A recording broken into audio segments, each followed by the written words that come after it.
오늘은 부활절입니다. 할렐루야! 아멘. 예수님이 죽음에서 부활하신 날입니다. 아멘. 여러분, 예수님은 돌아가시기 전에 우리에게 말씀하셨습니다. 내가 너희의 죄를 위하여서 많은 고난을 받고 십자가에 달려 모든 너희들의 죄를 다 사하여주고, 그리고 죽은 다음에 장사되어서 3일 후에 내가 다시 살아나야 하리라. 예수님께서 말씀하신 대로 3일 후에 예수님이 다시 살아나시는 것이 바로 부활입니다. 여러분, 그래서 이 기독교는 부활의 실체가 있는 역사적인 사건입니다. 여러분, 죽은 사람이 다시 살아날 수 있다는 것을 여러분 믿지 못하죠? 아무도 믿지 못합니다. 무엇을 보면 믿을 수가 있습니까? 예수님께서 부활하신 것을 보면 믿을 수가 있어요. 하나님은 온 천지를 만들 때 말씀으로 있으라 하면 있고 없으라 하면 없고 말씀으로 다 하실 수 있는 분이세요. 예수님도 마찬가지입니다. 말씀으로 다 하시는 분이신데, 하나님께서 그 죄 없으신 예수님을 그 죽음에서 다시 살리신 이유가 있어요. 예수님이 다시 살아나셔서 우리를 위하여서 증언하신다는 것입니다. 내가 이 사람의 죄를 위하여서 십자가에 못 박혀서 피 흘려 이렇게 죽으셨지 않습니까? 내가 다 갚았지 않습니까? 그러니까 이 사람을 용서해 주십시오. 그 증인이 바로 누구십니까? 예수님이시라는 것입니다. 하나님이 그의 아들을 다시 살리셨다는 것입니다. 만일 예수님이 십자가에 죽고 끝이었다고 한다면 누가 그것을 증언해 주겠습니까? 예수님이 우리를 증언하실 수 있다는 것입니다. 여러분, 그래서 이 기독교는 종교가 아니에요. 모든 종교는 그냥 죽으면 그것으로 끝납니다. 아무리 그 사람이 위대하고 좋은 말을 하고 모든 사람들을 위하여 봉사하고 헌신했다고 할지라도 그 사람이 죽은 것으로 인해서 자기 죄를 인하여 죽은 것입니다. 죽은 것으로 그 사람은 이제 죽은 다음에 심판이 있고 죽은 다음에 하나님 앞에 가서 모든 죄를 묻게 되는 것입니다. 그래서 예수님의 부활은 우리에게 진리예요, 진리. 예수님이 부활하셨기 때문에 이 기독교가 진짜라는 것입니다. 네? 지금까지 모든 사람들이 내가 신이다, 내가 하늘에서 내려왔다, 다 했는데 다 죽었잖아요. 다 죽었잖아요. 이단들도 다 죽었잖아요. 그런데 예수님은 자기가 말씀하신 대로 살아나셨어요. 그리고 또 예수님은 오래전부터 선지자들이 예언한 대로, 약속한 대로 십자가에 죽으시고, 그리고 그가 3일 만에 다시 부활하셨어요. 그래서 예수님은 성경대로 다 부활하셨다는 것입니다. 사랑하는 성도 여러분, 예수님의 이 부활 사건은 그렇기 때문에 너무나 우리에게 기쁜 사실이에요. 그래서 예수님이 선포하신 그 천국 복음이 예수님께서 하신 말씀이 아니고 우리 하나님으로부터 나왔다. 하나님이 예수님을 통하여 천국 복음을 전하게 하셨다. 그리고 우리의 죄를 위해서 죽는다고 성경에서 약속하셨는데 예수님이 죽으신 것이 그 성경에 있는 그대로 이루어진 것이다. 그것을 무엇으로 입증합니까? 그가 죽은 자 가운데 다시 살아나셨기 때문에 이곳은 하나님이 보내신 자다. 하나님이 살리신 자다. 그리고 예수님이 늘 그랬잖아요. 나는 위에서 왔다. 하늘에서 왔다. 하나님 아들이라고 그랬잖아요. 그런데 예수님이 죽은 자 가운데서 살아나심으로 말미암아 하나님의 아들이신 것이 증명이 된 거예요. 그래서 예수님은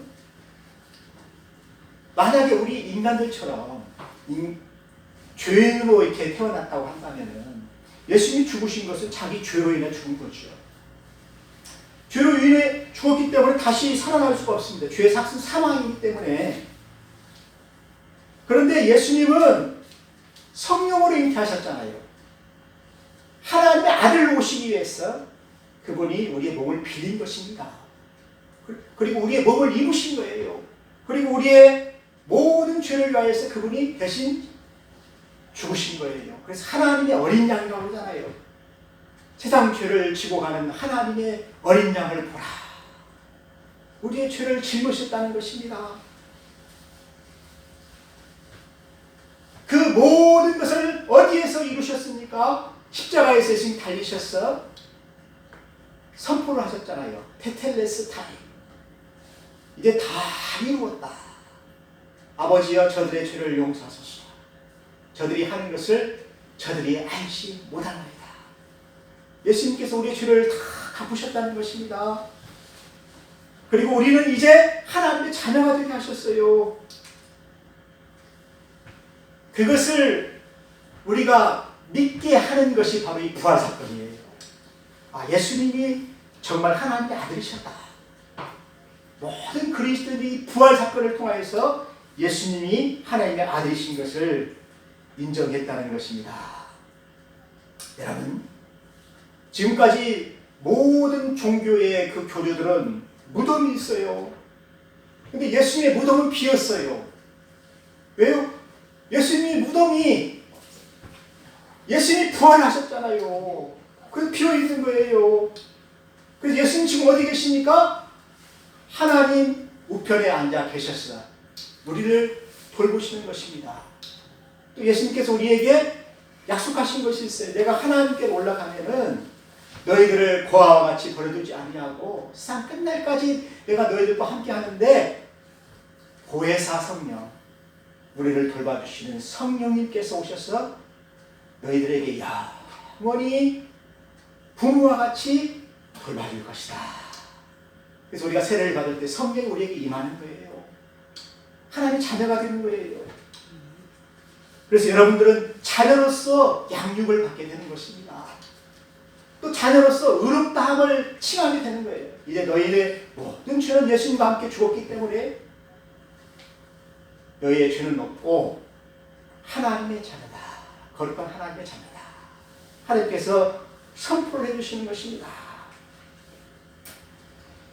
그래서 오늘 예수님께서 부활하신 그 사건을 목격한 사람들이 있습니다. 첫 번째 목격한 사람이 누구냐면은 마리아입니다. 막달라 마리아는 안식구 첫날 예수님께 바를 향품을 가지고 무덤으로 갔어요. 가면서 그가 걱정을 했어요. 유대인의 무덤은 돌 무덤이기 때문에 돌 무덤을 뭘로 이렇게 다듬었냐면은 큰 돌로 굴려서 이렇게 무덤을 이렇게 막습니다. 그런데 마리아는 여자잖아요. 그 돌을 옮길 사람이 없어요. 옮길 수가 없어요. 여러분, 안식구 첫날에 마리아가 가면서 기도한 것이 무엇입니까? 누가 나와서 그 돌을 좀 옮겨주었으면 좋겠다. 내가 들어가서 예수님의 몸에 향품을 발라야 되겠다. 그래도 장사를 해야 되겠다. 그렇게 얘기를 하게 된 것입니다. 그런데 마리아가 무덤 앞에 가보니까 이미 돌이 굴러져 있어요. 천사들이 와서 돌을 굴렸어요. 그리고 무덤 문은 열려 있어요. 그리고 들어가 보니까 예수님의 시체가 없는 거예요. 큰일 났지요. 근데 마리아는 그 예수님의 말씀을 기억지 못하는 것입니다. 예수님께서 뭐라고 말씀하셨습니까? 내가 반드시 3일 후에 살아나야 하리라. 그 말씀을 모르는 거예요. 그러니까 거기에 주저앉아서 우는 것입니다. 누가 예수님의 시체를 가져갔다 하면서 막 우는 것이에요. 그런데 예수님의 시체를 아무도 가져갈 수가 없습니다. 왜냐하면 예수님께서 다시 살아난다고 말씀하셨기 때문에 대제사장들과 서기관들과 그 장로들이 빌라도에게 요청을 해가지고 이 무덤을 황제의 이름으로 임금하십시오. 황제의 도장이 찍혀 있어요. 로마 황제가 오지 않는 이상은 그 무덤을 열 사람이 아무도 없습니다. 군인들도 못 열고 빌라도도 못 열어요. 로마 황제만 그 무덤을 열 수가 있어요. 그리고 사흘 동안 군인들이 막 밤낮으로 그것을 에워싸고 지키는 것입니다. 그 문을 누가 열어요? 그 시체를 누가 가져가요? 가져갈 수가 없잖아요. 아무도 가져갈 수가 없는 거예요. 그런데 안식 후 첫날 3일째 되던 날에 천둥이 치고 번개가 치고 막 천사들이 하늘에서 쫙 내려와가지고 천사들이 와서 돌을 굴리니까 거기 지키고 있던 모든 군사들이 막 아이고 날 살려라 하고 다 도망가게 된 거예요. 무서워서 다 도망가게 된 거예요. 그리고 거기에서 예수님이 부활하셔서 나오게 된 것입니다. 여러분,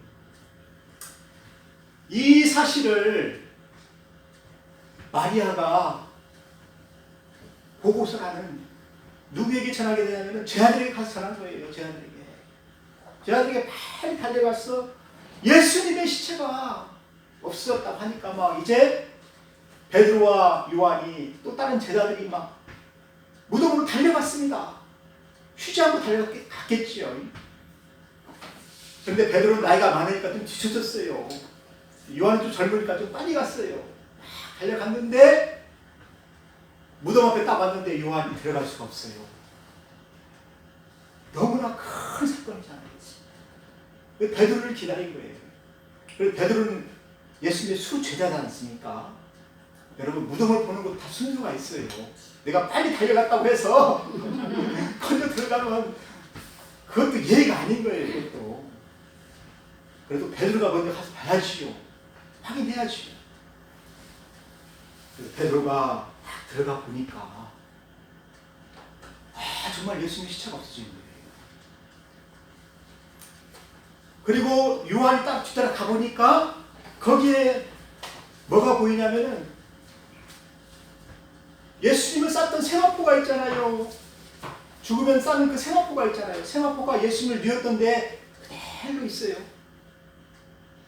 그리고 예수님의 머리는 이렇게 그 당시에 붕대를 감았거든요. 붕대를 딱 감아요. 근데 지금도 그게 있다고 그럽니다. 붕대를 감은 그 세마포가, 붕대가 지금 그 수건인데, 그래서 예수님 형상이 딱 찍혀있대요. 그런데 그게 붕대처럼 이렇게 객해져 있다는 것입니다. 만약에 누가 가져갔다고 한다면은 예수님의 시체를 그냥 들고 왔겠죠. 붕대를 다 풀러가지고 거기다 놓고 또 뭐 세마포도 거기다 놓고 가겠습니까? 아니 시신을 가져가는데 그 다 가지고 다 그걸 놓고 가겠습니까? 그런데 세마포는 거기에 그대로 있고 붕대도 그대로 객해져 있다는 이 푸는 것이 아닙니다. 나사로가 죽었을 때 다시 살아났잖아요. 살아났을 때는 붕대를 풀어서 돌아다니게 하라고 그랬잖아요.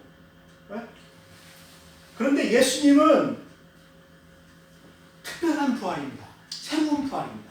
죽은 자가 살아난 것이 아니에요. 이것은 새로운 몸으로 변형이 된 거예요.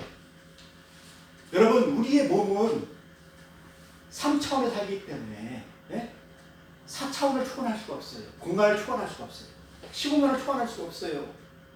그런데 예수님의 몸은 시공간을 초월하는 새로운 몸으로 그가 변형되었다는 것입니다. 그래서 예수님이 부활할 때에는 그냥 연기처럼 쏙 빠져나오는 거예요. 그렇기 때문에 얼굴에 쌌던 그 수건이 그대로 벗겨져 있는 것입니다.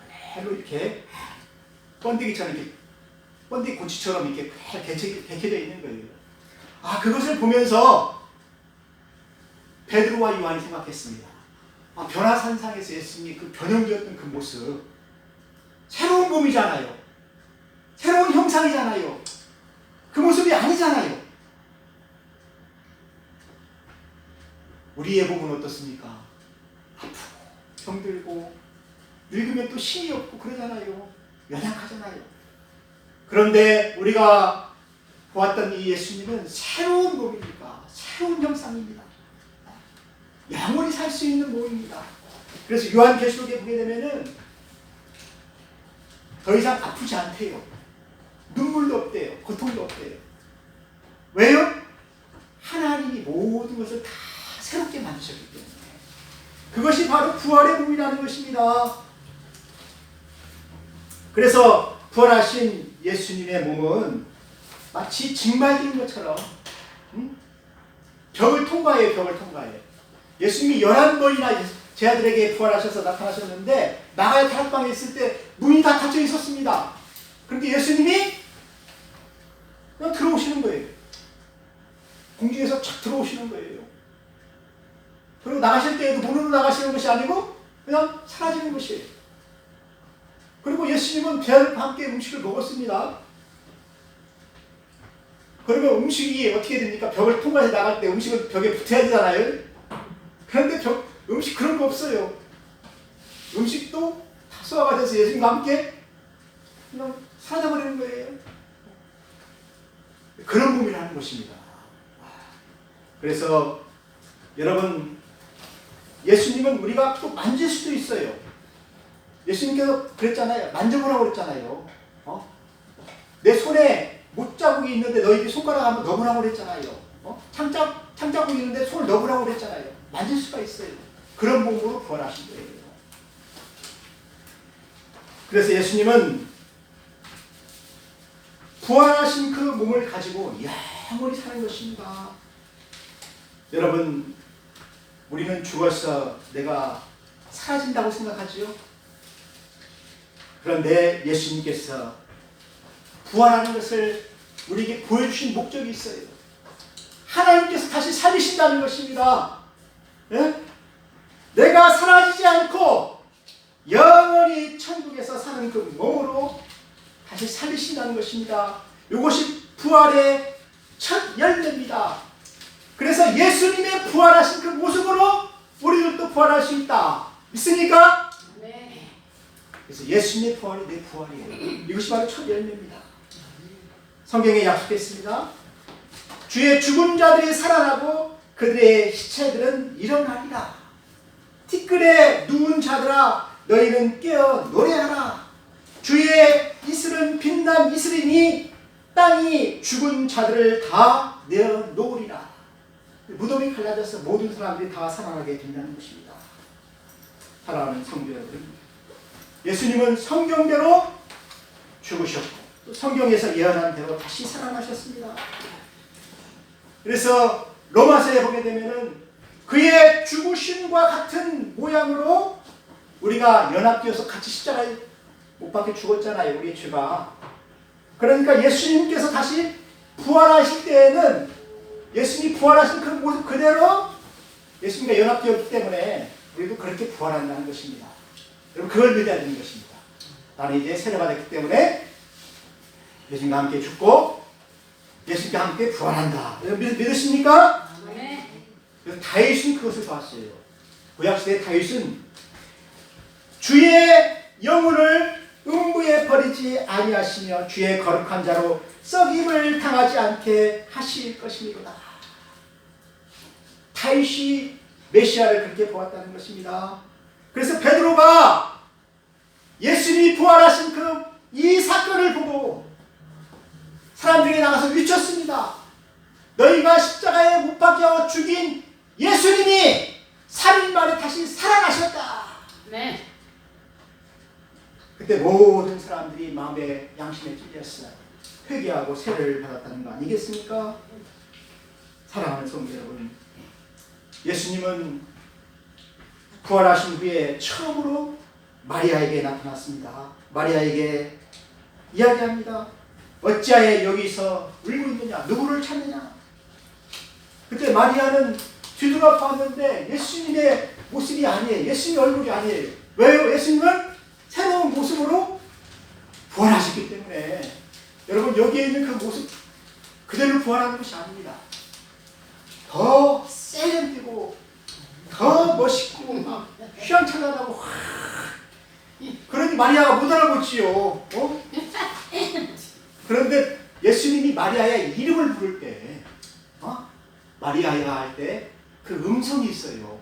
목자가 양을 부를 때 그 양이 그 목자의 음성을 알았잖아요. 그 이름을 부르고 예수님이시다는 것을 알았다는 것입니다. 그래서 마리아가 거기서 뭐라고 합니까? 예수님 그러잖아요. 예수님 살아나셨군요. 그때 마리아가 예수님을 붙들고 있을 때 예수님께서 말씀하십니다. 내가 아버지께로 아직 올라가지 아니하였다. 예수님은 이제 아버지께 가야 되잖아요. 이 세상에 있을 수가 없잖아요. 그런데 예수님은 40일 동안 제자들과 함께 있으면서 11번이나 나타났어요. 많은 사람들이 예수님을 부활한 모습을 보았고, 예수님이 또 겟세마네 동산에서 승천하실 때 많은 제자들이 모여서 예수님의 환송식을 했어요. 천국으로 올라가시는 것을 환송식을 보았다는 것입니다. 사랑하는 성도 여러분, 저는 오늘 이 부활절 설교를 하면서 다시 한번 깨달았습니다. 예수님은 진정한 하나님의 아들이셨다. 그리고 우리의 죄 문제와 사망의 문제를 해결하셨다. 그분이 성경이 예언한 대로 우리의 죄를 위하여 죽으셨고, 그가 말씀하신 대로 다시 살아나셨어요. 우리를 증언하실 것이다. 믿으십니까? 그리고 우리도 예수님처럼 마지막 때에 부활하실 것이다. 여러분, 부활을 믿으셔야 됩니다. 여러분들은 이 부활의 소망을 가지고 살아야 됩니다. 내가 천국에서 영원히 살 것이다. 내가 지옥에 살지 아니하고 우리 예수님이 오시면은 나를 데리고 와서 천국에서 영원히 살 것이다. 그것을 믿고 신앙생활을 해야 돼요. 그 소망을 가지고 여러분들 사시기를 바랍니다. 이 세상은 썩잖아요. 더럽잖아요. 그런데 천국은 어떻습니까? 썩지 않고 더럽지 않고 쉬하지 않고 영원한 그곳에서 내가 주님과 함께 사는 삶이 있습니다.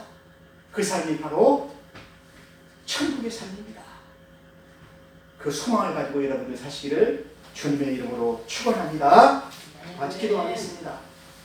예수님, 우리의 죄를 위하여 죽으시고 말씀하신 대로 다시 사흘 후에 살아나셨어 우리의 주가 되시고 우리의 하나님 되셨습니다. 예수님, 우리도 예수님처럼 부활하실 것을 믿습니다.